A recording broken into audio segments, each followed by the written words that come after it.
Le dispositif Keras, dont nous allons faire un retour d'expérience cet après-midi. J'avais fait une petite introduction avant, mais je crois que mon micro ne fonctionnait pas, hein, donc je la recommence. Alors, je suis Franck Guichet, je suis sociologue au sein du bureau d'études émicité et j'ai eu la chance d'accompagner l'association ADT 44 dans la mise en œuvre de ce projet Keras dans le cadre du programme de modernisation UNA-CNSA qui visait à accompagner les services à domicile dans le développement de leur activité et de leurs services auprès des personnes en situation de handicap. À ce titre-là, le dispositif de Keras a été à plusieurs reprises évalué, discuté, notamment lors d'un focus group en 2018 et puis plus récemment lors d'une restitution à Ancenis fin 2019. Nous allons parler de Keras avec plusieurs intervenants de l'ADT qui participent à sa coordination, à sa conception ou aux interventions, et également avec un résident qui habite à Keras et aussi un partenaire qui nous apportera son regard sur ce dispositif. Alors, je vous propose de commencer tout de suite avec Anne-Sophie Deveau, chef de service à l'ADT.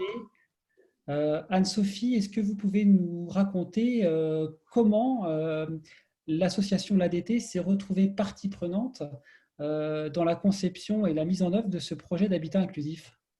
Ouais. Donc, merci Franck. Du coup, Anne-Sophie Deveau, effectivement, chef de service ADT. Alors déjà, merci au nom de l'ADT d'avoir répondu vraiment à l'invitation. Et donc, merci pour votre participation à ce webinaire qui va permettre un échange sur le projet Keras. Et c'est important pour nous aussi de vous dire que ce n'est pas le projet ADT en tant que tel, mais c'est un projet partagé et on souhaite aujourd'hui avoir un retour d'expérience avec vous sur avec notre point de vue en tant que service d'aide à domicile. Donc, pour répondre à la question, Franck, déjà, on peut souligner que l'aventure Keras a débuté bien avant les questions, les réflexions autour de l'habitat inclusif. Donc, bien avant aussi la définition de l'habitat inclusif de la loi Elan. Donc, ça veut dire aussi que pour le projet Keras, on partait vraiment sur une page blanche. Donc, je pense que c'est important aussi de le souligner. Donc, au départ, en fait, suite à une évaluation du schéma départemental de Loire-Atlantique, une réflexion avait été menée sur le vieillissement des personnes en situation de handicap. L'ADAPI, qui est évidemment un acteur incontournable dans le champ du handicap, a eu à ce moment-là une démarche volontariste pour apporter une réponse aux personnes en situation de handicap vieillissantes et a répondu à un appel à projet, donc en 2016, proposant donc ce dispositif d'habitat inclusif, le dispositif Keras.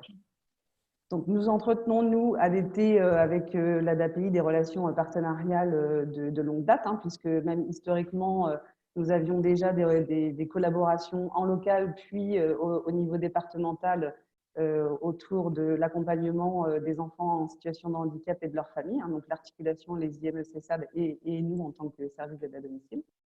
Et donc, l'ADAPI, qui est le porteur de projet, est, entre guillemets, venu nous chercher en tant que service d'aide à domicile, avec notre expertise de l'accompagnement individuel à partir du domicile, de la connaissance aussi des publics, de l'accompagnement au projet de vie, et puis aussi en tant qu'acteur d'un réseau hein, qui est le nôtre, mais qui est le nôtre aussi depuis plus de 40 ans, et également acteur investi sur des projets innovants de ce qu'on appelle la transformation de l'offre médico-sociale.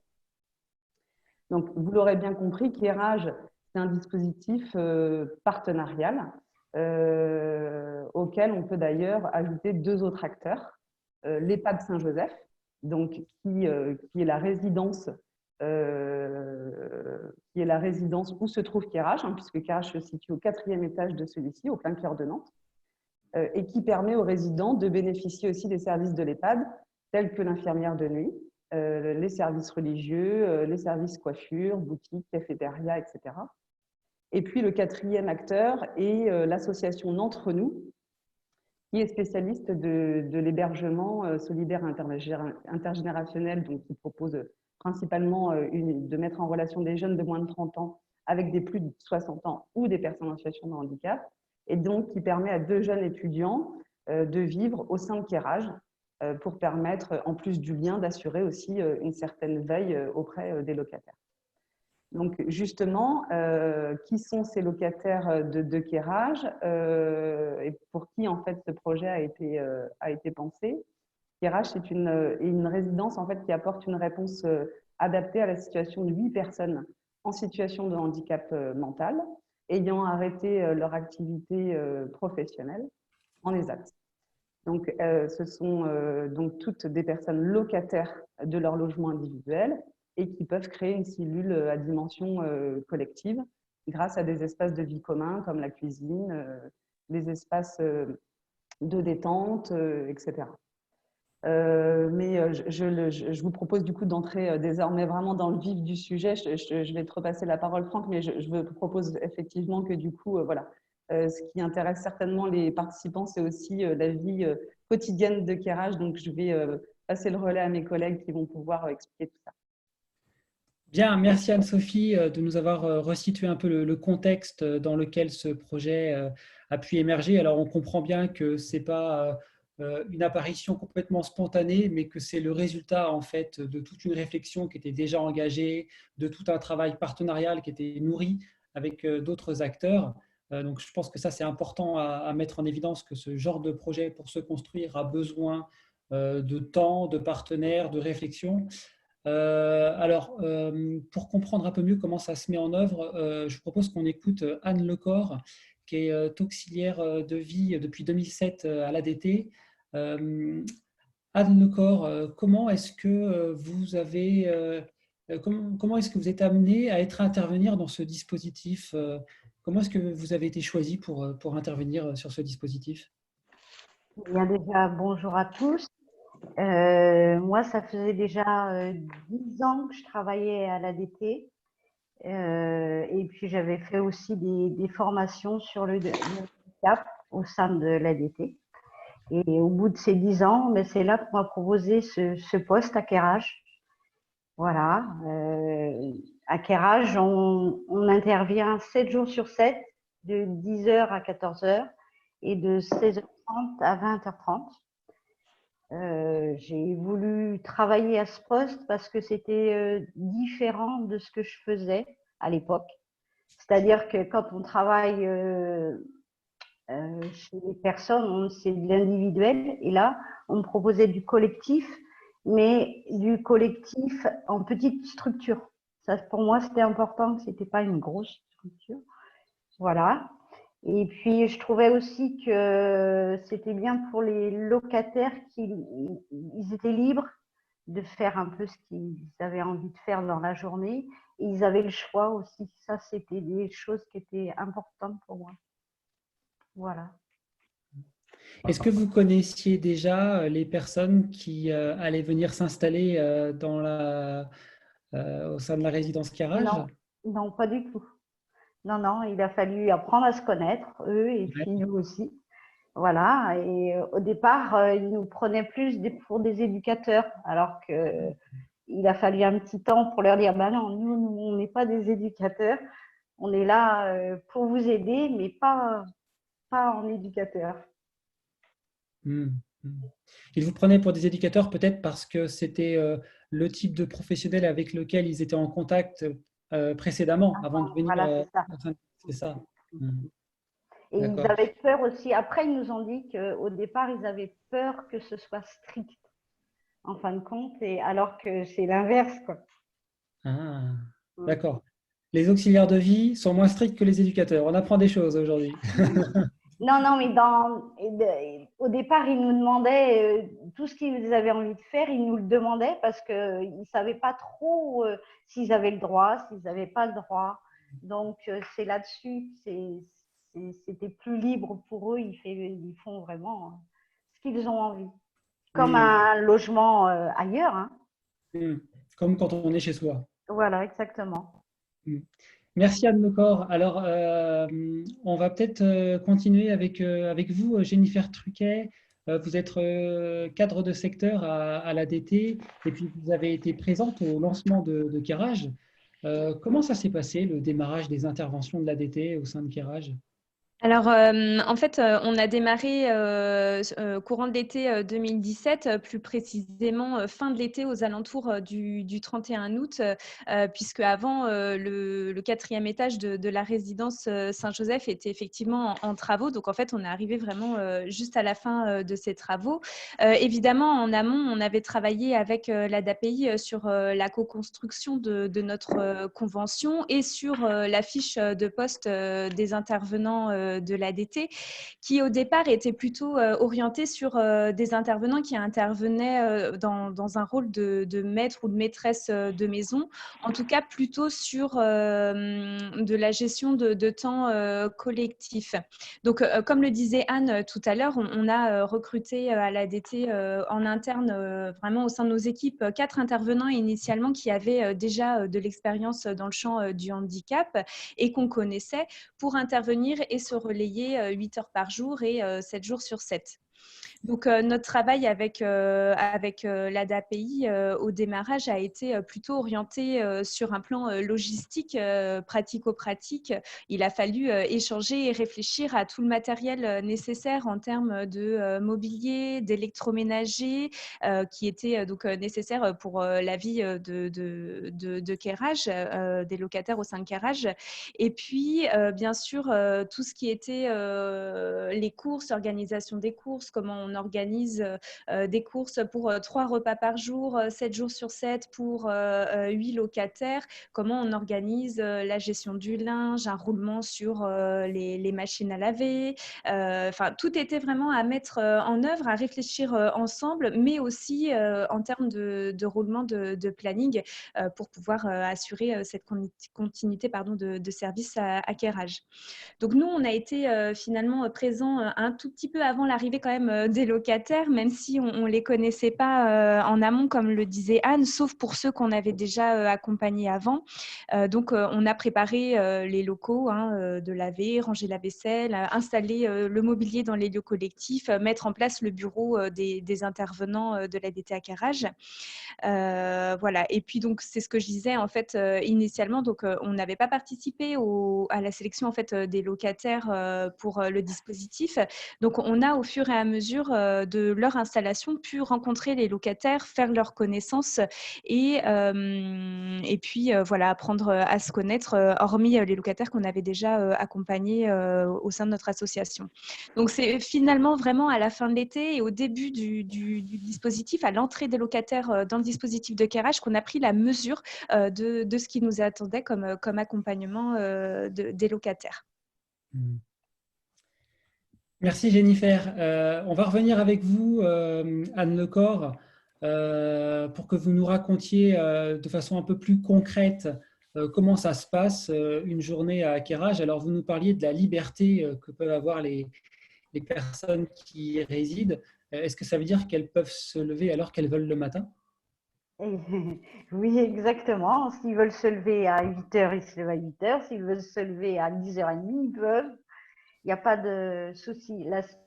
La seule chose qu'on leur demande dans la journée, c'est d'être à l'heure au repas, du midi et du soir. Parce que leur petit déjeuner, ils le prennent dans leur logement. C'est la seule chose qu'on leur demande. Ça structure un petit peu leur journée. Voilà, mais autrement, ils font ce qu'ils veulent. Ils viennent nous aider s'ils ont envie. Le matin, en général, nous, comme on arrive à 10h, on commence par lire toutes nos transmissions, nos mails, nos téléphones. On répond aussi à leurs demandes, parce qu'ils ont toujours un rendez-vous. Donc, on le note parce qu'ils ont peur d'oublier, enfin, tout ce genre de choses. Après, souvent, on discute autour d'un petit café. Le matin, ça fait du bien. Tout le monde est content en plus. Et puis, on continue par la préparation des repas, mais avec seulement ceux qui veulent. Ils ne sont pas obligés, ce n'est pas une obligation. Mais bon, c'est un plaisir, je veux dire. Ça permet d'échanger et puis on rigole bien. Ouais, c'est sympa. Voilà. Et puis après, chacun met son couvert ou à la table et ils se mettent où ils veulent. Là, c'est pareil, il n'y a pas vraiment une obligation de place. C'est où ils veulent, avec qui ils veulent être à côté. Et puis après manger, eh bien, tous ensemble. Là aussi, le partage, c'est important, je pense, à Kérage. C'est tous ensemble, eh bien, on débarrasse, on met dans le lave-vaisselle. Il y en a un qui va balayer un jour, il le fera 2 jours après. Et il n'y a pas de choses vraiment mises en place, mais tout le monde participe pour tout ramasser. Voilà. Et puis après, ben, souvent, ils retournent dans leur logement. Et moi, j'en profite pour nettoyer les parties communes. Parce qu'il y a le couloir, enfin la cuisine, quand même, le sol à faire. Et puis, juste avant de partir, avant 14h, eh ben, je finis mes transmissions du matin. Voilà. Et puis, on revient donc à 16h30. Et ben là, c'est pareil, je regarde mes transmissions, s'il y a eu d'autres mails, si le téléphone, on m'a laissé des messages. Voilà. Et puis, ce que je n'ai pas dit le matin, c'est qu'on s'occupe… alors, il y a eu un tableau de fait. Chaque jour, il y en a un qui fait sa lessive. Donc, moi, j'y vais tous les mercredis. Donc, le mercredi, j'en ai un donc, que j'aide à mettre son linge dans les machines. Et quand je reviens à 16h30 ou 17h, je l'aide à plier son linge. Et j'ai mis en place pour celui du mercredi, chez lui, dans son placard, parce que c'était difficile pour lui de ranger. Alors, on a mis des bacs, voilà, pour tous les slips d'un côté, les chaussettes de l'autre, les torchons de l'autre. Comme ça lui permet, il arrive très bien maintenant, hein, de ranger, alors qu'il avait beaucoup de mal au départ. Donc ça l'aide.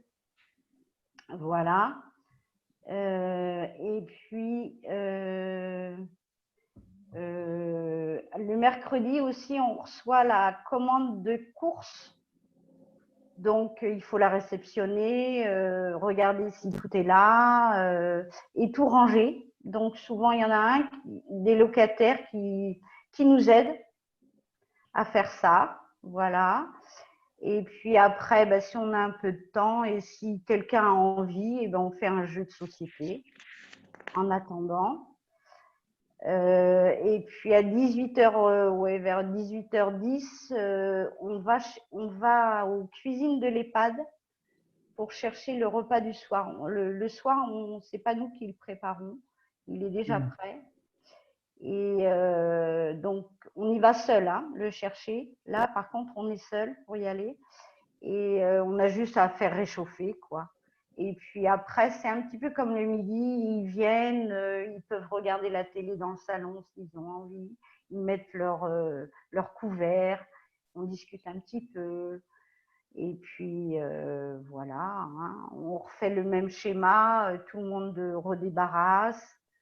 Et puis après, ben, c'est pareil, je refais mes transmissions. Si j'ai le temps, je fais des jeux de société. Souvent, le soir, c'est les petits chevaux. Et puis, la dernière chose que je fais, c'est les transmissions à entre nous, pour que celui qui est là sache si la journée s'est bien passée, si tout le monde va bien, s'il y a quelque chose. Voilà. Et il est déjà 20h30. D'accord. Voilà notre journée à peu près à Kérage. Je voulais dire aussi que le week-end, c'est un petit peu différent parce qu'on a plus de temps, parce qu'on a moins de transmission. Donc, on fait d'autres choses. On fait des gâteaux pour le dimanche ou on fait des petites sorties. Et les sorties, je pense que c'est ma collègue qui vous en parlera tout à l'heure. Mais bon, c'est différent le week-end. Voilà, un petit peu plus différent. Merci Yann, merci. On va continuer avec vous, Jean-Louis Bouillet. Alors, vous habitez à Quérage. Est-ce que vous pouvez juste nous raconter où est-ce que vous étiez avant de venir vous installer à Quérage et puis ce que ça a changé depuis que vous y habitez. Donc, j'étais dans une association qui s'appelle l'Étape. Et il fallait être travailleur handicapé. Et les appartements, c'était l'ASAI. Donc, il fallait être reconnu travailleur handicapé et travailler pour être logé là-dedans. Donc, me voyant sans Emma, parce que moi, c'est mon sommeil qui m'emporte. C'est pour ça aussi que je suis là un peu, que le matin, j'arrive plus à me lever vraiment, même quand on essaie de me réveiller, je dors quand même. Donc où j'étais, c'était plus possible d'y habiter. Donc, j'ai fait plusieurs petites maisons d'handicap pour essayer de me loger au plus possible par rapport à cette maladie qui arrivait. Donc, moi, j'étais sur le deuxième, pas le deuxième, mais j'étais en concurrence avec une autre personne sa PCH abouchissait pas. Donc, on m'a appelé aussitôt. Je n'ai pas attendu vraiment longtemps. Vous voyez, je suis rentré au mois d'octobre, au mois de novembre à Quérage, et mes premières conclusions, mes premiers accès étaient au mois de septembre. Vous voyez, j'ai pas vraiment attendu, voilà. Et voilà, comme je dis, même comme disait Anne, on essaye de manger ensemble. C'est un petit peu mon souci, vous voyez. Et je fais peur aux nouveaux arrivants. Je leur préviens aussi maintenant, avant, que mon sommeil est très très lourd. Quand j'ai envie de dormir, il faut me laisser dormir. Bon, d'accord, ils sont obligés de venir me secouer un peu. Parce que si des fois, par hasard, je décède et s'ils me laissent, ça sera de leur faute. Donc voilà pourquoi aussi je suis là un peu. Voilà. Merci. Merci Jean-Louis. Anne parlait de l'importance de la convivialité qu'il y a au moment des repas, dans les temps collectifs au sein de Quérage. Est-ce que ça, c'est quelque chose que vous appréciez, vous aussi? Oui, j'apprécie beaucoup, oui. Que là, actuellement, comme avec le Covid, on est chacun dans sa pièce. Il y a quelques-uns ensemble dans la salle à manger, mais et comme là, dire, quand on est chacun dans sa pièce, des fois, pour manger, on arrive à que ceux qui sont dans la salle à manger, on arrive avant qu'ils ont fini. Donc, c'est un peu l'inquiétude qu'on a tous de retrouver vraiment comme on était dans le temps. Je ne sais pas si on va pouvoir continuer longtemps à être tout seul dans sa pièce, malgré que des fois nos différences, il y a eu des petits accros comme dans la vie actuelle, mais dans l'ensemble, ça se régule bien, quoi. Ouais. Enfin, c'est quand on est privé de ces temps conviviaux qu'on se rend compte à quel point ils sont importants. Je comprends. Ouais.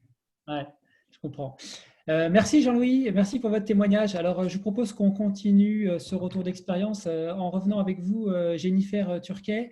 Au bout d'une année de fonctionnement à Quérage, quels étaient les premiers éléments de bilan que vous voyez se dégager et qu'est-ce que vous avez dû modifier ou réorienter à ce moment-là? Alors, en fait, Quérage, après un an, a vraiment été évalué comme un dispositif qui apportait une réponse nouvelle et adaptée pour des personnes dans ce besoin. Donc, comme a pu l'expliquer un petit peu Monsieur Bouillet, c'est vrai que les familles des locataires et les locataires eux-mêmes ont pu exprimer leur attachement à cette vie à Quérage.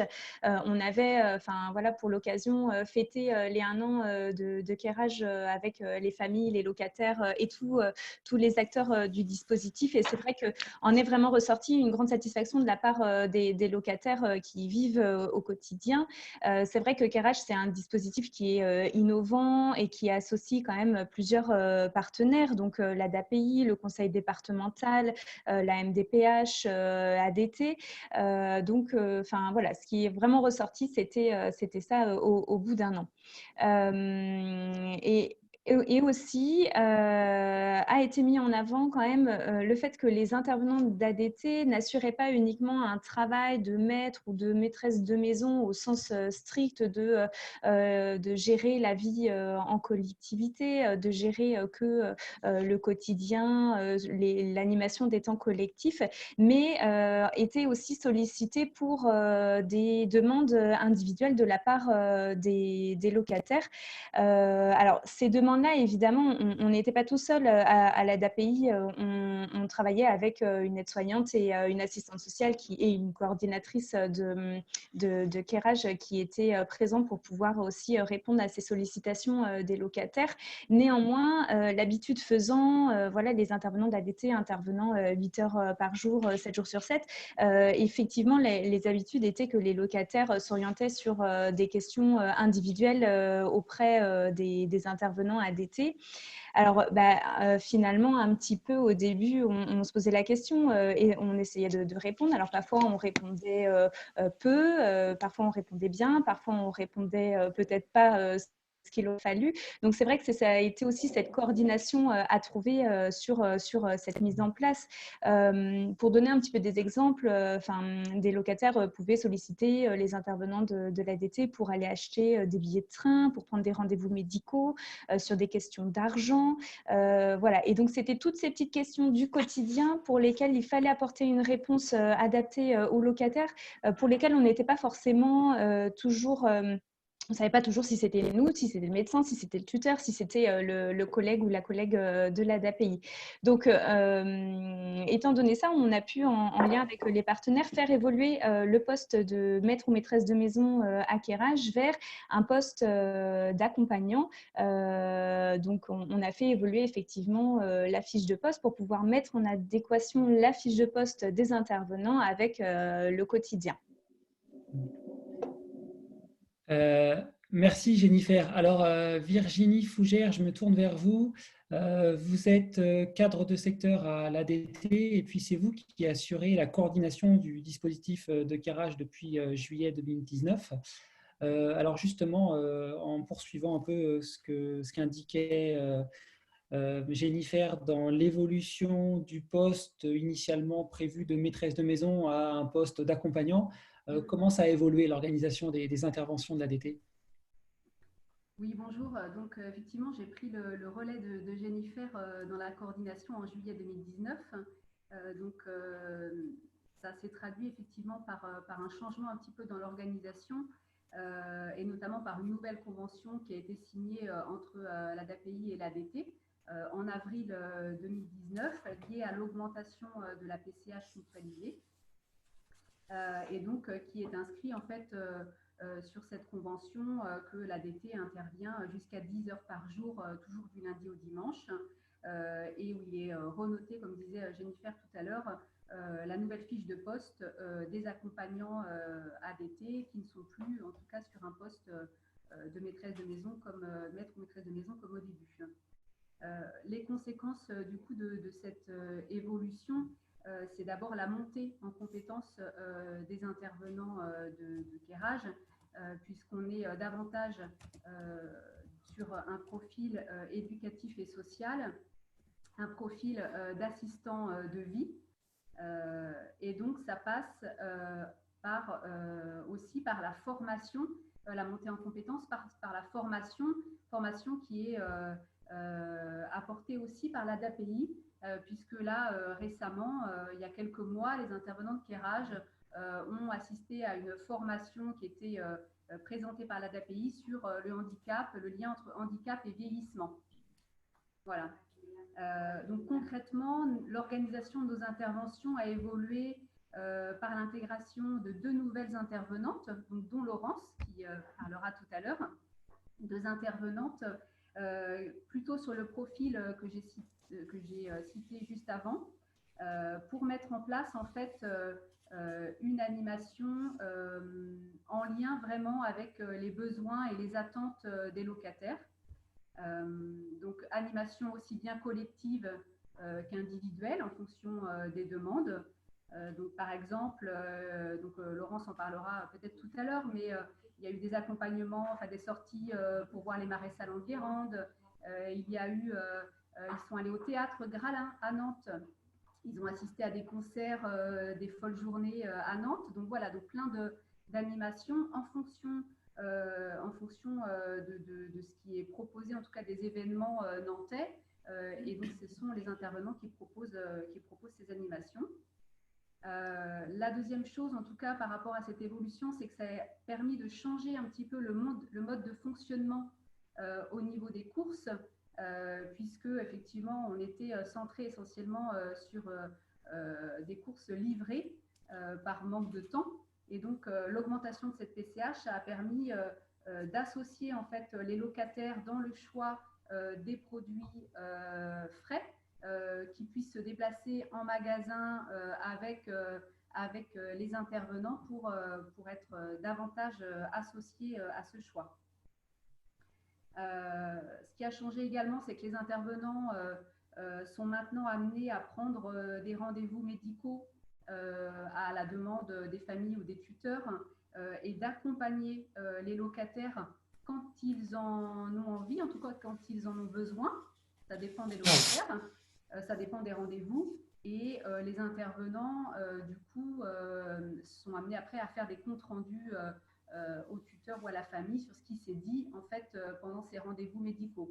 Donc ça, c'est aussi quelque chose de nouveau voilà, le glissement est en train de se faire puisque c'était essentiellement fait auparavant par l'aide-soignante de la DAPI qui était rattachée à Quérage, et maintenant ça glisse petit à petit vers les intervenants de l'ADT.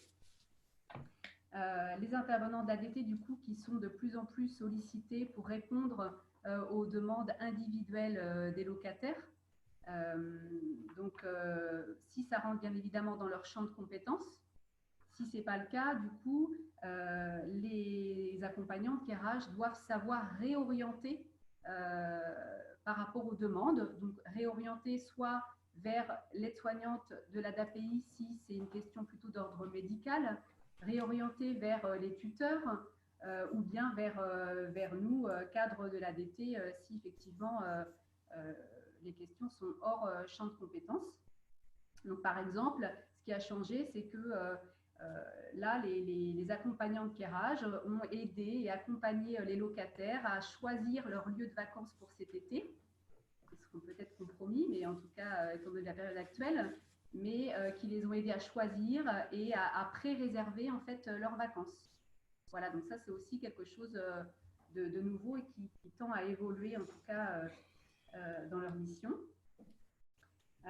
Donc, en fait, tout ce que j'ai pu nommer auparavant, ça nécessite aussi aux accompagnants de Quérage de pouvoir créer de nouveaux outils de communication auprès des locataires. Donc là, c'est aussi le rôle, en tout cas, des deux intervenantes qui sont arrivées plus récemment, de travailler sur ces outils de communication pour que les choses soient mieux comprises par les locataires et que justement ça les aide à participer davantage aux animations, par exemple, qui peuvent être proposées. Voilà. Merci Virginie. Alors, votre témoignage est important parce qu'il souligne très bien comment, en donnant plus de temps d'intervention, on augmente les possibilités de participation des personnes et donc de leur autonomie. C'est l'exemple des courses qui auparavant étaient livrées et puis maintenant, comme il y a le temps, on les fait ensemble et les personnes peuvent y participer. Donc, je trouve que ce message est particulièrement important à souligner. Alors, peut-être qu'on va continuer ce retour d'expérience avec vous, Laurent Sévin. Vous êtes auxiliaire de vie à l'ADT depuis 2002. Et puis, depuis un an, vous intervenez en tant qu'accompagnante à Quérage. Alors, est-ce que vous pouvez nous dire qu'est-ce que ça change par rapport au métier d'auxiliaire de vie tel qu'on le pratique à domicile? Sur place, on a toutes les familles en un seul lieu. Ça permet de s'adapter encore plus facilement que quand on va de domicile à domicile. Voilà. Ici, on s'adapte à chaque personne, on détermine chaque profil pour ensuite déterminer ce qu'on pourrait proposer ou ne pas proposer pour certains. Et on adapte tout ce qui est sortie culturelle, sortie loisirs, enfin, chaque chose est pensée, réfléchie et partagée avec les locataires. Participent après ceux qui veulent. Ils peuvent ne pas avoir envie à un moment donné alors que ça les intéresse, mais ce jour-là, ils sont pas ouverts à cette sortie ou ou cette animation. Après, on essaye de créer quand même un maximum de liens. Par exemple, on a des habitués pour la gym douce, pour la ludothèque qui est en partage avec le PAM. C'est une association sur Malakoff et ça leur permet aussi de pouvoir partager leur expérience avec des habitants de quartier. Les animations sont aussi en adéquation avec les profils de handicap, puisqu'on a du handicap physique et du handicap psy. Donc, il faut savoir jauger les capacités de chacun pour leur permettre d'être au mieux au moment de ces activités. Ensuite, c'est vrai qu'on les amène de plus en plus aussi à participer aux courses, à la préparation de leurs repas communs. Ça demande aussi une grande souplesse et une grande adaptation parce que du coup, faut prendre les goûts de chacun et puis il faut penser au régime alimentaire aussi qui est quand même important. Il faut respecter les apports de chacun. Donc du coup, voilà, on arrive à équilibrer les repas en proposant du poisson, enfin de tout quoi. Tout est varié et tout est fait en adéquation avec 2 ou 3 personnes. Par exemple, le lundi, on choisit les aliments et puis le mardi, on va faire les courses avec certains. Alors, au maximum 2 parce que c'est quand même l'idéal. Après, on est trop nombreux dans le magasin. Alors, avec le confinement, là, ça a été un peu plus compliqué, mais voilà, on va reprendre progressivement les choses dès qu'on le pourra. Mais en tout cas, les courses y participent. On a repris les commandes de courses et du coup, ça, on y participe. Effectivement, après, au niveau des sorties, on en a fait depuis avril 2019. On en a fait quand même plusieurs à la demande et puis à notre demande en tant qu'accompagnant. On a proposé, ils ont adhéré ou pas. On a effectivement participé à la visite des terres salines de Guérande. Donc, ça a été une visite où il y avait 3 locataires et du coup, tout le monde a été intéressé, tout le monde a participé à ce qui pouvait être fait sur place. Chacun a écrit au retour un petit texte sur des photos qu'on avait prises et c'est mis dans un cahier de vie qui permet de temps en temps de pouvoir revoir ce qui a été fait. On peut accompagner sur des animations, ça peut être individuel, mais ça peut être collectif. Enfin, collectif et individuel. C'est arrivé qu'on aille, par exemple, au théâtre Gralin avec Monsieur Bouillet, on n'était que tous les 2. Par contre, quand on va au bowling, par exemple, en général, on est 3, plus l'accompagnant. On pourrait en amener plus, mais après, c'est une question de logistique, puisqu'il faudrait avoir un véhicule plus important, et voilà. Mais vraiment, on essaye de créer des animations variées, et des fois, ça peut être qu'à l'intérieur de Quérage, ça peut être une activité de coloriage, une activité à Noël, on a fait des boules de Noël personnalisées qu'on a mis sur le sapin. On essaye de créer quelque chose de convivial avec les participants qui veulent, essentiellement. Parce que toujours ici, c'est sur la base du volontariat. Et puis, s'il y en a qui veulent dormir plus longtemps, comme Monsieur Bouillet, ben, voilà, on le laisse dormir. Et puis voilà. Alors justement, je me demandais, Jean-Louis Bouillet est toujours là? Oui, Oui. Jean-Louis, je me posais la question, est-ce que vous faites partie des résidents qui accompagnaient pour faire les courses? oui. Et est-ce que les courses, vous les faisiez quand vous étiez, je crois, au foyer en ESAT Oui, avant de venir? voilà, je les faisais. Donc, il y a eu une histoire avec Laurence que je peux raconter, que ça m'a paru un peu ben, après exagéré, mais donc Sophie avait déjà fait acheter des yaourts, donc la, la, la place du haut du frigo était complètement vide. Et quand elle a refait, elle voulait racheter des yaourts. Ben, je dis, vous allez en perdre. Et puis, donc, on a essayé d'argumenter. J'ai essayé d'argumenter. Elle n'en a pas payé. Elle n'en a pas pris. Et là, donc, on n'a pas mangé tout. Elle en a racheté. Ça, c'est normal. Après, c'est normal qu'on rachète parce qu'il faut le goût de tout le monde. Mais vous voyez, des trucs comme ça qui me reviennent. C'est ça, on s'adapte. Voilà. On s'adapte, on s'écoute en fait. Et autrement, bah, non, non. Et aussi que ce que j'aime bien maintenant, c'est que il y a une maîtresse de maison qui est partie, mais qui a commencé. Donc, le lundi, c'était elle qui faisait les courses. Et donc, elle nous mettait des carottes râpées, mais dans des boîtes en plastique sous cellophane, quoi. Donc, et quand Laurence est venue, elle a dit je veux plus de ça ici. Donc, elle a fait comme si c'était chez elle. C'est normal aussi parce qu'on mange plus raisonné et plus bio, même que j'ai mangé bio étant jeune, mais manger bio, quoi. Voilà, c'est quelque chose qui me plaît, pas de tout le temps des carottes râpées sous cellophane, des vraies carottes râpées. Là, c'est des choses comme ça aussi qui arrivent aussi actuellement maintenant aussi, comme ça. On voit bien que la possibilité de faire les courses améliore la qualité de l'alimentation aussi. Donc ça, c'est très bien. Ouais. Merci pour ces témoignages. Alors, on va continuer avec vous, Pélagie Binet. Vous êtes cadre de secteur au sein de l'ADT et puis vous vous occupez tout particulièrement des projets d'habitat inclusif au sein de l'ADT. Alors, il y en a plusieurs, je crois, en cours, puisque à la suite de Kerrage, l'ADT est partenaire de plusieurs projets, notamment un dispositif Psy Sud-Loire, dont vous pouvez peut-être nous parler en quelques mots. Oui, bonjour à tous. Donc, le projet Psy Sud-Loire est un projet d'habitat inclusif porté conjointement par l'association Étape et par l'hôpital psy adulte Georges Daumaison.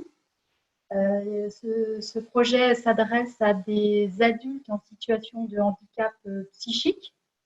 L'idée, c'est de favoriser l'accès et le maintien dans le logement pour ces personnes sur 2 communes rurales, Valette et le Loroux-Bottereau, donc dans des logements sociaux diffus dans ces 2 communes. À ce jour, il y a 4 habitants, 4 hommes. 2 nouvelles personnes vont intégrer le dispositif d'ici le mois de septembre pour une montée en charge progressive jusqu'à 10 adultes, 10 habitants dans les prochains mois. Le financement, c'est de la PCH mutualisée sur la base de 30 heures par mois et par habitant. Donc l'ADT et le service d'aide à domicile partenaire. Nous intervenons depuis tout récemment, depuis le mois de février, sur le volet du domicile, du quotidien, sur l'accompagnement de ces personnes. Et là, dans les prochaines semaines, sur le volet plus collectif, impulser la dynamique collective autour du volet vie sociale et vie partagée. Très bien. Est-ce qu'il y a également d'autres projets de l'ADT, au sein de l'ADT, sur lesquels vous vous occupez de développer l'habitat inclusif? Oui, il y a d'autres projets. Il y a aussi le projet Lokiora. Pour le coup, peut-être Virginie, tu m'aides un peu? Oui, alors j'espère que vous m'entendez bien quand je parle quand même. Ça va? Effectivement, Lokiora, c'est une maison partagée donc à la Chapelle-sur-Erdre qui est gérée en tout cas et accompagnée par l'association Lokiora qui va développer ensuite d'autres maisons partagées de ce type. Là, c'est la première qui a vu le jour au mois d'octobre 2019 et donc qui accueille 4 seniors. Donc 2 hommes et 2 femmes hein, qui vivent ensemble, qui ont fait le choix, qui se sont rencontrés en tout cas par le biais d'ateliers proposés par l'association Lokiora, qui se sont choisis pour vivre ensemble. Et donc, voilà, c'est la première expérience là, avec l'association Lokiora. Et l'ADT intervient, donc là, pour débuter, 2 heures par semaine. L'idée, c'est d'intervenir dans un premier temps pour les aider au niveau de l'entretien de la maison pour les parties communes et pour assurer aussi, créer du lien voilà, et assurer un petit peu un suivi, un regard en tout cas sur cette colocation. Voilà, donc après, c'est effectivement les locataires qui choisissent en tout cas ce qu'ils souhaitent et ce dont ils ont envie de faire de cet accompagnement ADT. Voilà. Très bien. Merci. Alors, pour terminer là, ce retour d'expérience autour de Kerage, je voudrais qu'on écoute Jérémy Mingan. Je crois que vous êtes coordinateur de plusieurs dispositifs d'habitat inclusif au sein du groupe ViveCare. Est-ce que vous pourriez nous expliquer votre choix de travailler avec l'association l'ADT 44 et qu'est-ce que vous attendez finalement d'un service d'aide à domicile comme rôle dans ces projets d'habitat inclusif? Bonjour à tous. Alors du coup, j'occupe un poste de coordinateur dans soutien du démarrage de projets d'habitat inclusif. Donc je suis bien salarié du groupe Vive, du groupe Vive 3 Pays de la Loire. Mais mon poste est issu d'une réponse à l'appel à candidature pour le déploiement de l'habitat inclusif du département de Loire-Atlantique de 2018, suite à une réponse conjointe du dispositif ARTA du groupe Vive, ainsi que de l'association L'Étape, Sésame Autisme et La Page, pour lesquels en fait, j'interviens en soutien pour le démarrage des projets. Sur le projet Psy Sud-Loire porté par L'Étape et Georges Daumaison, on est passé par un appel d'offres à l'attention des différents SAD qui intervenaient sur le territoire du Leroux-Bottereau et de Valette. Ce qui a fait qu'on s'est tourné vers l'ADT, ça a été en partie notamment de la proximité de leur réponse, où il y a eu le souhait de rencontres en amont avant de répondre à cet appel à candidature pour visualiser le projet. Nous, dans ce dispositif-là, on est dans une démarche de co-construction et on a trouvé que cette façon d'aborder la question était plutôt intéressante. Les autres points par rapport aux attentes qu'on pouvait avoir et par rapport aux difficultés qu'il peut y avoir pour les dispositifs d'habitat inclusif, c'était un interlocuteur de proximité et le poste de Pélagie Binet était un début de réponse à ce sujet-là. Et aussi pour éviter l'effet millefeuille, ce qui compense sur les habitats inclusifs par rapport à d'autres formes d'hébergement qui peut exister, c'est le fait que les intervenants soient issus de partenariats et n'appartiennent pas à une structure. Et le fait que les échanges puissent être centralisés auprès d'un interlocuteur est un début de réponse aussi à l'effet millefeuille que les habitats inclusifs peuvent procurer. Donc, si je résume, c'est la proximité, le fait d'avoir un interlocuteur unique et qui s'implique dans la conception du projet. C'est ça, oui. Ouais, ok. C'est résumé, oui. Alors peut-être que pour finir ce retour d'expérience en tirant tous les enseignements, Virginie Fougère et Pélagie Binet, votre bilan après ces 2 voire 3 premières années de Kerage et donc d'expérience d'intervention en habitat inclusif au sein de l'ADT, qu'est-ce que vous retenez comme point fort? Qu'est-ce que vous identifiez comme difficulté? Et puis quelles sont les perspectives que vous dessinez pour les prochains projets sur lesquels l'ADT va s'engager? Alors, commençons par les points forts. Donc, les points forts, c'est d'abord la satisfaction, en tout cas là, des locataires de Kerage, voilà, puisque aucun locataire depuis l'ouverture du dispositif en septembre 2017, aucun locataire n'a souhaité quitter le dispositif. Donc ça, c'est un premier point. La satisfaction aussi des familles de ces locataires qui sont voilà, en lien très étroit avec les accompagnants de l'ADT et qui, voilà, et qui effectivement remercient les accompagnants pour tout ce qui est mis en place, en tout cas à Kerage. Donc ça, c'est plutôt très positif. L'autre point positif, et qui est essentiel, c'est la bonne articulation avec l'ADAPI, notamment là sur Kerage, porteur de projet. Donc cette bonne articulation, elle est essentielle pour que ça fonctionne. Voilà, l'ADAPI, en tout cas, reconnaît les compétences des intervenants de l'ADT. Donc ça, c'est important pour qu'on puisse aller dans la même direction et que ça puisse effectivement bien fonctionner pour les locataires, pour le bien-être des locataires.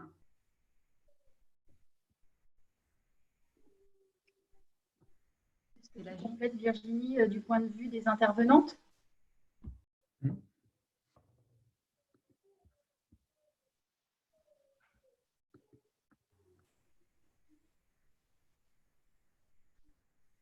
On vous écoute, Pélagie. Je te laisse… Ah oui, alors du coup, du point de vue des intervenantes, les points forts, c'est, comme l'a dit Laurence tout à l'heure, sont les plages horaires d'intervention, des plages horaires en grosse demi-journée, voire même en journée, où on rencontre plusieurs personnes au même endroit, enfin, les habitants, entre autres, de Kerage au même endroit. Donc, ça réduit les kilomètres d'intervention.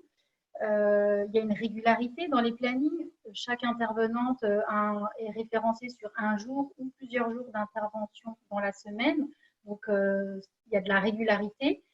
Ça facilite aussi la gestion des plannings pour les autres jours de la semaine où l'intervenante n'est pas à Kerage, elle est chez les usagers sur leur domicile ordinaire. Donc, ça facilite aussi la gestion de planning. Et un dernier point fort, c'est la montée en compétences avec cette expérience Kerage, donc cette expérience nouvelle, innovante. Les intervenantes sont montées en compétences parce qu'on intervient différemment dans un habitat inclusif qu'au domicile ordinaire. Montée aussi en compétences des responsables de secteur.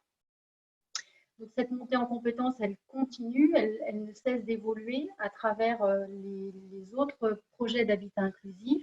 Et si on reprend l'exemple de Psy Sud-Loire, là, on s'adresse à des personnes en situation de handicap psychique. Donc, on a déjà un peu l'habitude de ce public dans leur domicile ordinaire, dans nos activités, dans nos missions courantes à l'ADT et en lien avec les CMP. Pour autant, là, c'est nouveau parce que c'est dans le cadre d'un habitat inclusif et qu'on est aussi très en lien pour Psy Sud-Loire avec les équipes soignantes, avec le soin. Donc ça, c'est voilà, le point fort, c'est la montée en compétences de l'ensemble des professionnels qui travaillent autour de ces projets. Bon, en vous écoutant, on voit beaucoup de points forts. Est-ce qu'il vous reste des difficultés ou des limites que vous n'avez pas encore dépassées? Alors, peut-être pas difficulté, mais peut-être plutôt quelque chose de pas simple ou quelque chose à dépasser. En fait, c'est l'articulation entre tous les acteurs, entre tous les partenaires, donc la coordination en général. Il s'agit de trouver le bon équilibre entre tous pour une relation partenariale de qualité dans l'intérêt du public accueilli. Si on reprend l'exemple de Psy Sud-Loire, mais ça vaudrait aussi pour Kerage, mais pour Psy Sud-Loire, on voit bien, il y a le SAMSA de l'étape sur le volet habitat, il y a l'hôpital Georges Daumaison sur le volet du soin, il y a l'ADT, le service des aides à domicile sur le quotidien et sur la dimension collective, sans oublier les tuteurs ou le bailleur social. À travers Psy Sud-Loire, on voit bien comment le bailleur social est immanquablement fait partie des partenaires. Donc voilà, donc il y a vraiment plusieurs acteurs, de la pluridisciplinarité, de la complémentarité. Donc chacun doit trouver sa place. Chacun doit trouver sa place dans le dispositif. C'est important, je crois, ce que vous êtes en train de dire, Pélagie, parce que vous avez parlé de coordination. Et vous savez, dans l'habitat inclusif, on en est encore resté à l'idée que le forfait était attribué pour de l'animation de la vie sociale, alors qu'on voit bien en vous écoutant, et d'ailleurs vous utilisez le terme, je crois, à dessein, c'est qu'il y a un réel travail de coordination entre de multiples partenaires qui est nécessaire pour que ça fonctionne bien. Je dis ça. Vous savez qu'il y a une mission qui est actuellement en cours, qui est réalisée par, le nom m'échappe, l'auteur du rapport Zéro sans solution, une mission sur l'habitat inclusif. Et je crois que cette question de la coordination… Pifto et Wolfram. Voilà, merci. Une mission réalisée par Pifto. Et je crois que cette question de la coordination, elle va être à nouveau remise sur le métier. Parce que ces dispositifs d'habitat inclusif nécessitent forcément ce travail de coordination. Est-ce qu'on peut terminer en évoquant les perspectives pour la suite? Donc, les perspectives pour Kerage et puis d'ailleurs pour l'habitat inclusif en général, c'est le forfait habitat inclusif. Donc là, pour Kerage, il avait été demandé par l'ADAPI, il a été accordé en début d'année. Donc l'avantage, c'est que ça accorde un financement supplémentaire. Donc ça, c'est plutôt positif. Après, le point de vigilance, comme tu disais tout à l'heure, Franck, c'est que effectivement, le cahier, en tout cas le cahier des charges, si je puis dire ça comme ça, il est très précis. Il est très cadré, c'est pas de la coordination dans le forfait habitat inclusif, c'est de l'animation, alors qu'on sait bien effectivement que la coordination, l'animation ne va pas sans la coordination aussi. En tout cas, l'intérêt de ce forfait inclusif, c'est de pouvoir, on va dire, assembler les compétences des uns et des autres, donc là en l'occurrence de l'ADAPI et de l'ADT.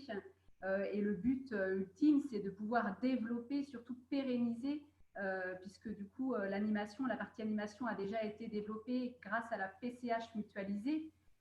Mais le but, c'est de développer encore plus et de pérenniser vraiment cette animation à la vie sociale en fonction des projets de vie des locataires. Donc, c'est ça, c'est le véritable challenge là sur l'habitat inclusif, c'est de pouvoir… voilà, utiliser en tout cas ce forfait habitat inclusif de manière intelligente, encore en bonne coordination avec les autres acteurs qui interviennent sur les dispositifs. Je continue alors sur les perspectives ou sinon les enjeux. Donc l'ADT est partenaire de plusieurs habitats inclusifs. On vous a parlé de Kerage, de Psy Sud-Loire, de Lokiora. Il y en a un autre à venir, le projet d'habitat inclusif sur le secteur de Machecoul, qui va s'adresser à des personnes en situation de handicap, plutôt plus jeunes personnes, travailleurs des AT. Donc un projet qui est en cours de travail, en cours d'études, qui devrait voir le jour en 2022, donc porté par l'ADAPI. Donc en fait animé localement par Monsieur Brisson, un parent d'une jeune en situation de handicap qui était bénéficiaire des services de l'ADT et donc qui est venu chercher l'ADT pour être le partenaire de ce futur projet d'habitat inclusif. Ce qui est intéressant, c'est qu'on est associé déjà depuis 2018 à la réflexion et au travail autour de ce projet et on est régulièrement informé des avancées et participons à la réflexion de ce projet. Et donc, ce sera pour 10 à 12 personnes. Voilà. Un autre enjeu, c'est que l'ADT, finalement, toujours autour de ces habitats inclusifs, puisse être promoteur. Alors, ça va être le cas, c'est le cas avec le projet ACOPA. Le projet ACOPA, pour le coup, c'est un projet d'habitat partagé pour des seniors, porté par Titi Floris et le constructeur de maison Macoré. Le premier projet se situe sur la commune d'Orvaux, sur le quartier Le Petit Chantilly. Une grande bâtisse va être réhabilitée avec une construction attenante. Donc, pareil pour 10 à 12 seniors. Et là, en fait, la particularité de ce projet d'habitat partagé, c'est que ADT apporte sa contribution à la levée de fonds. En troisième enjeu, si on reprend le projet Psy Sud-Loire, comme l'a déjà un peu dit Virginie, il est arrivé après que la loi Elan soit passée, soit votée, donc avec un cahier des charges qui précise le fonctionnement de l'habitat inclusif. Donc, pour l'ADT, on voit bien que l'habitat inclusif répond à la transformation de l'offre médico-sociale, et on pourrait dire aussi que ça passe aussi par la transformation de l'offre, passe par la transformation des compétences de chacun, de l'ensemble des partenaires autour du même projet. Et puis enfin, le dernier grand enjeu, cela pourrait être que demain, ADT puisse porter son propre projet d'habitat inclusif, d'habitat partagé. Bien, merci Pélagie d'avoir dessiné toutes ces perspectives très intéressantes. On a terminé les présentations autour du retour d'expérience. On a maintenant un peu de temps pour faire des réponses aux différentes questions que les participants peuvent se poser. Alors, il y a eu pas mal déjà de questions qui ont été posées dans la partie chat.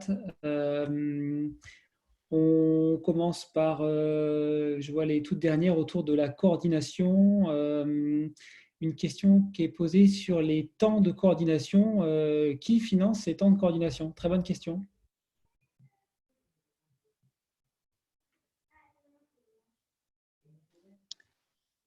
Je peux avancer une première réponse. Mes collègues m'aideront. Donc, les temps de coordination sont un peu différents de projet en projet. Donc, il y a des temps de coordination entre les responsables de secteur et par exemple, sur Cairage, la responsable de Cairage côté ADAPI. Sur ces temps de coordination à Cairage, on invite d'ailleurs un habitant de Cairage, chacun à leur tour, Monsieur Bouillet ou d'autres peuvent participer. Donc, on est aussi à l'écoute de leurs avis, de leurs souhaits, de leurs réclamations. Et donc, ces temps de coordination, en tout cas pour l'ADT, sont financés par l'ADT sur nos postes, sur nos missions à nous de responsables de secteur. Et puis, il y a des temps de coordination pour les intervenants. Donc, une fois par mois, pour l'ADT, les responsables de secteur voient les équipes pour faire le lien au sujet de ce qui se vit, ce qui se passe et ce qui nous alerte, ce qu'on a à mettre en place, ce qu'on a à ajuster pour les locataires. Et je rajouterais du coup par rapport à ces réunions, en tout cas avec les intervenants, c'est que c'est financé aussi par l'ADT, puisqu'à l'ADT, on a déjà des réunions d'équipe pour les intervenants à domicile, 1 heure tous les 15 jours. Donc les accompagnants de Cairage ont une réunion d'équipe aussi, en tout cas à Cairage, 1 fois par mois de la même façon.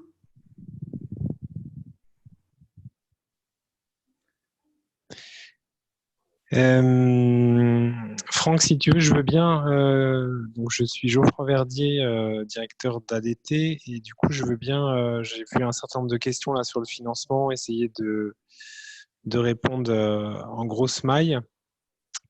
Donc, il y avait une première question, c'était sur le modèle économique de l'hébergement de Cairage. Donc, je sais qu'il y a peut-être Leïla de l'ADAPI qui nous écoute, qui pourra compléter. Mais en gros, sur l'hébergement de Cairage, on ne peut pas parler vraiment de modèle économique, si ce n'est que l'ADAPI est, je ne sais même pas s'ils sont locataires ou propriétaires. En face, on a les loyers des locataires. Donc, l'idée, évidemment, étant que les loyers donc majorés des repas et de l'hébergement et de l'entretien, du linge, que ces loyers couvrent les charges de locataires ou de propriétaires. Mais voilà, je crois que ce projet, il date de 2017, c'était un projet pionnier et que voilà, le projet s'est lancé sans véritablement avoir de modèle économique, en tout cas sur les premières années. Mais encore une fois, ce n'est pas ADT qui gère cette partie, hein, mais c'est pour répondre de manière plus générale. En ce qui concerne donc la prestation d'ADT, donc sur ce qui a été décrit en termes d'accompagnement du collectif et d'animation, aujourd'hui, c'est la PCH collective, qui est donc une ligne bien spécifique par habitant. Donc 1h15, enfin au début de Acquérage, c'était 1 heure par habitant, ça faisait 8 heures par jour. Maintenant, c'est 1h15, ça fait 10 heures par jour. Et puis donc sur Psy Sud-Loire, on a aussi de la PCH collective. Donc cette PCH collective, elle paye le travail des intervenants Acquérage, leurs propres réunions d'équipe, leurs déplacements, enfin la prestation habituelle, je dirais, d'un SAD. Et on ne compte pas tout le travail de la coordinatrice. Donc, au début, c'était Jennifer, maintenant c'est Virginie, et puis le rôle de Pélagie de supervision. Enfin, ce rôle-là, je dirais qu'il est, il n'est pas financé spécifiquement par la PCH. Voilà, enfin, c'est vraiment une volonté d'ADT d'aller sur, enfin, de mettre les moyens de nos ambitions sur ce projet. Voilà. Et puis ensuite, donc, on a les forfaits habitat inclusif qui viennent d'être obtenus pour Quérage, mais je dirais qu'ils ne sont pas encore véritablement mis en œuvre. Mais comme ça a été expliqué, ça finance l'animation et pas la coordination. Donc, si vous avez bien suivi, finalement, Quérage, ça fonctionne depuis 3 ans, sans forfait habitat inclusif. Aujourd'hui, il y a le forfait habitat inclusif qui arrive. Voilà, il est assez illusoire de penser que c'est un financement de plus et que ça ne va pas venir faire les vases et communicants avec d'autres financements. Et puis, sur Psy Sud-Loire, il y a un dossier qui a été demandé avec des réponses en cours d'été, je crois, sur ce financement. Voilà, donc d'une manière générale, aujourd'hui, sur le retour d'expérience qu'on peut faire, qu'on vous a présenté, on est sur des projets qui fonctionnent parce que l'ensemble des partenaires autofinancent une partie du dispositif, prennent des risques dans le modèle économique de l'hébergement, dans la coordination, etc., avec peut-être un territoire en Loire-Atlantique qui porte cet enjeu de l'habitat inclusif et qui, d'une manière générale, finance quand même bien les structures pour pouvoir être en capacité de faire de mettre en œuvre ces projets.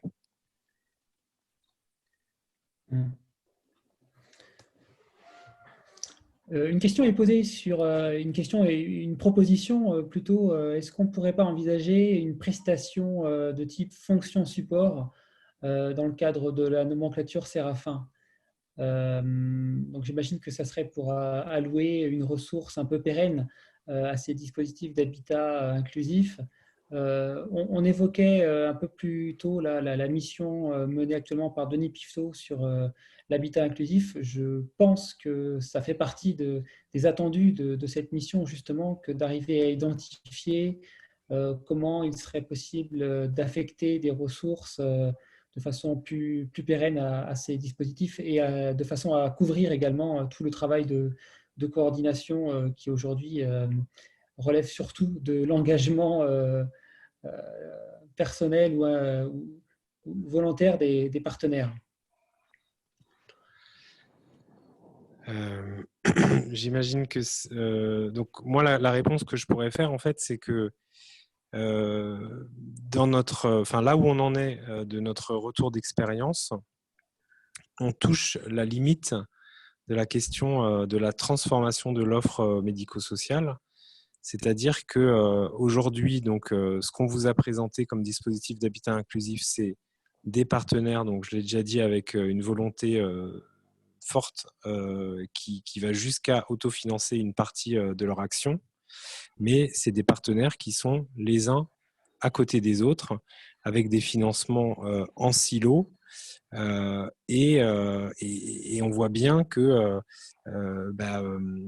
si au départ on arrive à bien différencier l'action d'une auxiliaire de vie qui n'est pas celle d'un éducateur, qui n'est pas celle d'un aide-soignant ou qui n'est pas celle d'un coordinateur, quand on arrive à la question de l'accompagnement et l'animation du collectif, on voit bien que la différenciation qu'on a fait jusqu'à présent des rôles de chacun et des financements de chacun, elle est en limite, et qu'il faut passer d'une intervention les uns à côté des autres à une intervention assemblée. Enfin, faut tout mettre dans le checker de la transformation de l'offre médico-sociale et arriver à sortir le financement d'une prestation habitat inclusif. Une autre question qui était posée, moins en lien avec ces questions de financement et plutôt sur le public accompagné, c'était justement est-ce qu'il y avait différentes typologies de publics pouvant intégrer ces dispositifs d'habitat inclusif? Alors, vous en avez présenté plusieurs au sein de l'ADT. Je crois que vous travaillez sur au moins deux projets d'habitat inclusif destinés plutôt à un public de personnes âgées. Alors, moi, j'avais lu dans la question, est-ce qu'il y aurait un projet qui réunisse plusieurs types de handicap? C'est ça, hein, c'était ça? Je ne sais pas, peut-être Jérémy, tu veux répondre ou quelqu'un veut répondre Alors, je pense qu'il y a autant d'habitat inclusif, de formes d'habitat inclusif qu'il peut y avoir d'habitat inclusif.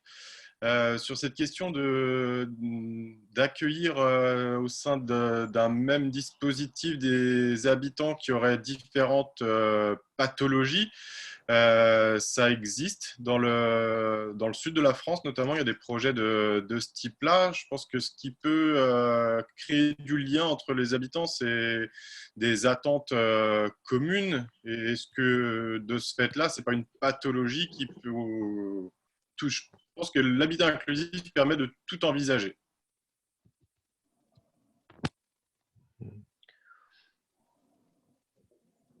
Avec du coup quand même dans le cahier des charges du forfait habitat inclusif, hein, mais on peut faire des projets d'habitat inclusif sans le forfait d'habitat inclusif, mais dans le cahier des charges du forfait habitat inclusif ou dans l'arrêté du 24 juin 2019, l'idée de profils similaires sur les personnes accueillies.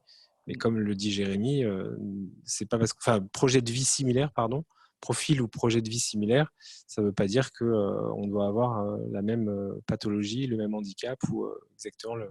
Voilà, donc ça ouvre quand même les possibilités. Ouais. Alors, je veux bien ajouter un élément sur cette question et qui touche à ce que Geoffroy évoquait juste avant sur le fonctionnement en silo des partenaires ou des institutions. C'est que quand on conçoit un dispositif d'habitat inclusif qui pourrait réunir des personnes ayant des profils différents et notamment du point de vue de l'aide dont elles peuvent bénéficier, selon qu'il y ait des bénéficiaires qui vont avoir la PCH ou d'autres qui vont avoir l'APA, ça peut générer des écarts qui vont être compliqués à intégrer dans le fonctionnement du dispositif puisque les ressources amenées par les uns ou par les autres ne seront pas les mêmes ou ne seront pas équivalentes. Donc, en fait, je crois que ces dispositifs qui pourraient réunir des personnes ayant des profils différents mais qui se retrouveraient sur un projet commun seraient finalement limités par l'environnement institutionnel dans lequel ça s'inscrit et qui ne facilite pas aujourd'hui complètement la porosité des dispositifs ou des publics, bien au contraire. D'une part, les droits des personnes sont différents et d'autre part, les acteurs qui accompagnent ces personnes, selon qu'ils sont dans le champ du handicap ou dans le champ de la géronto, vont pas être les mêmes, ne vont pas avoir les mêmes codes, les mêmes cultures professionnelles. Donc, je crois que c'est à ce niveau-là qu'il pourrait y avoir des contraintes ou des limites qu'on rencontrerait dans ce type de dispositif.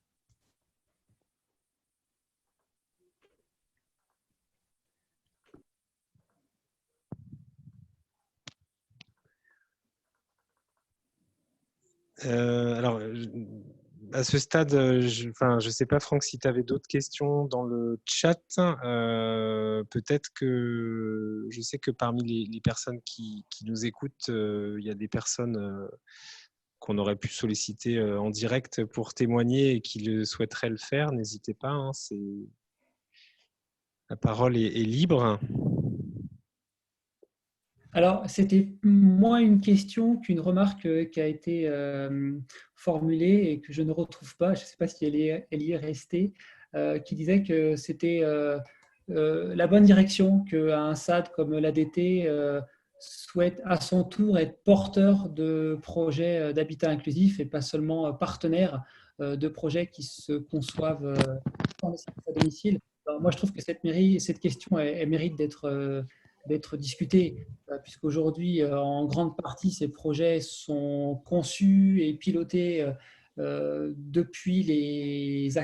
les acteurs du champ du handicap, principalement, mais pas que. Et c'est rarement des services à domicile qui en sont encore à l'initiative.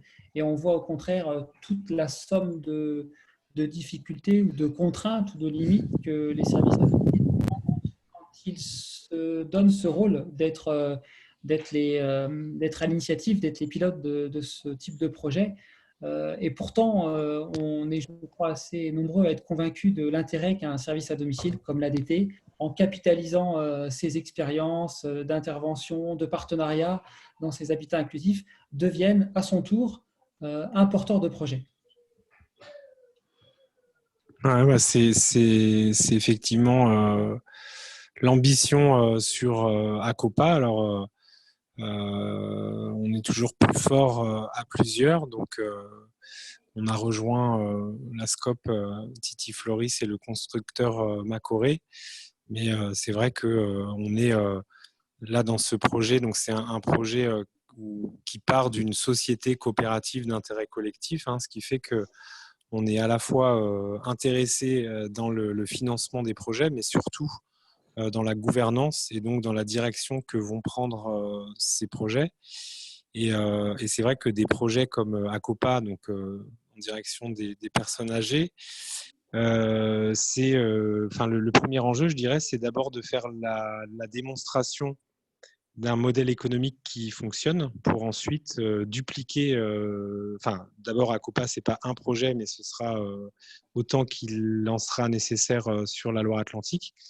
Et puis ensuite, le dupliquer peut-être dans le champ du handicap ou le dupliquer tout simplement en ayant fait la démonstration que le modèle économique de la partie hébergement fonctionne, avec peut-être une intuition, c'est que contrairement aux bailleurs sociaux, mais surtout aux promoteurs, dans l'équilibre économique de la construction, de la promotion de ces habitats, eh bien, on va peut-être dégager une marge de manœuvre qui va permettre de financer tout ce qu'on ne finance pas aujourd'hui, justement, enfin tout ce qu'on autofinance aujourd'hui, justement, en termes de coordination. Ouais, Jean-Loïc Sorel, le trésorier d'ADT. On ne revendique pas d'être tout seul porteur de projet, on veut aussi faire de l'inclusion de partenaires. Donc, vraiment, l'esprit de tout ce qu'on va entreprendre, c'est d'y aller à plusieurs, éventuellement de silos avec lesquels on n'est pas habitué à bosser. Que travailler avec une entreprise de bâtiment, c'est quand même pas courant pour nous.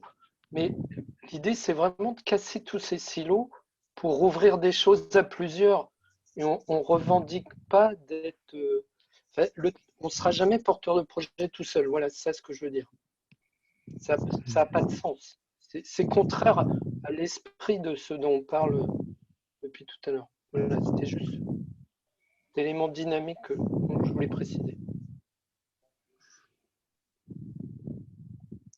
Et pour compléter ce que tu dis, Jean-Loïc, c'est vrai que j'aurais pu préciser qu'on est on est en Loire-Atlantique, sur un département avec une histoire syndicale, mutualiste, coopérative, avec un tissu d'acteurs extrêmement riche, et que du coup, ce serait évidemment une erreur que de partir tout seul, alors que on a des spécialistes du handicap, des spécialistes de la construction écologique, hein, puisque Macoré construit des maisons respectueuses de l'environnement. Voilà, donc effectivement, ce qu'on souhaite, c'est être partie prenante et ne pas ne pas avoir un donneur d'ordre qui dit au SAD ce qu'il doit faire. Mais après, ça nous va très bien de travailler avec d'autres, d'apporter notre savoir-faire et également de monter en compétences. Dans le champ, on a parlé de la montée en compétences des intervenants, mais c'est aussi notre propre montée en compétences que de travailler avec des acteurs du handicap, que de travailler avec l'hôpital d'Aumaison, que de travailler avec d'autres sur les aspects juridiques, architectural, etc., etc.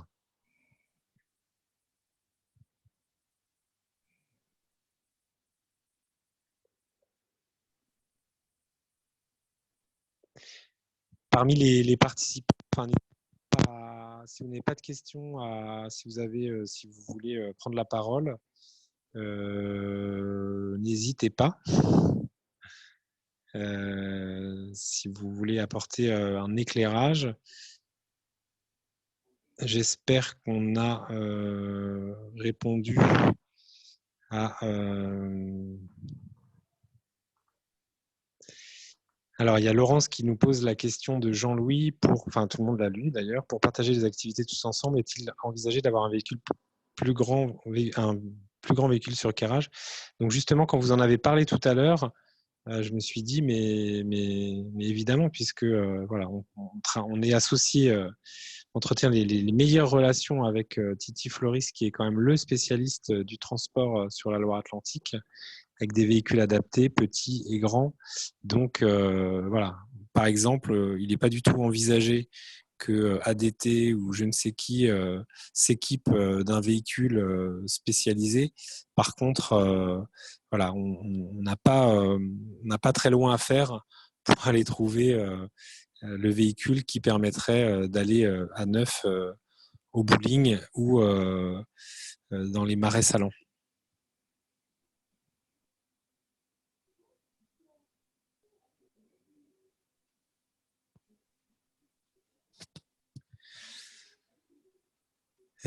Franck, je te propose de reprendre la main, pas comme si je l'avais déjà repris depuis 10 minutes.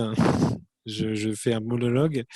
Donc Franck, je voulais te remercier de cette animation, de ce premier webinaire ADT.